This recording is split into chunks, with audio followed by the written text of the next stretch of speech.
लामो समय पश्चात मैले आफूले अध्ययन गरेको कलेज युडब्ल्युएसलाई आज मैले देखाउन मन लाग्यो। यो क्यामेरामा कैद गरेर राखेको तस्बिरहरूलाई र भिडियोलाई तपाईहरू सामु आज देखाउन मन लागेर मैले मेरो युट्युब च्यानलमा चाहिँ हालेको छु। यो चाहिँ मेरो UWS University of the West of Scotland, जुन चाहिँ हाम्रो हेमिल्टनमा पर्दछ। यो स्कटल्यान्डको पनि हेमिल्टनमा चाहिँ पर्दछ यो कलेज। आज बिहान बिहान बाहिर एकदमै चिसो छ।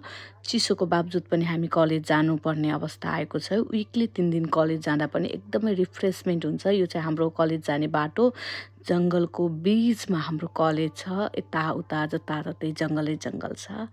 अनि हामी चाहिँ लगभग कलेजको नजिक पुगिसक्यौँ। मैले नजिकै पुग्दाखेरि लिएको भिडियो यो चाहिँ हाम्रो कलेज हो। कस्तो लाग्छ तपाईहरूलाई प्रतिक्रिया दिदिनु होला। र जो पनि पढ्न आउन चाहनुहुने नेपालबाट युडब्ल्युएसमा पढ्न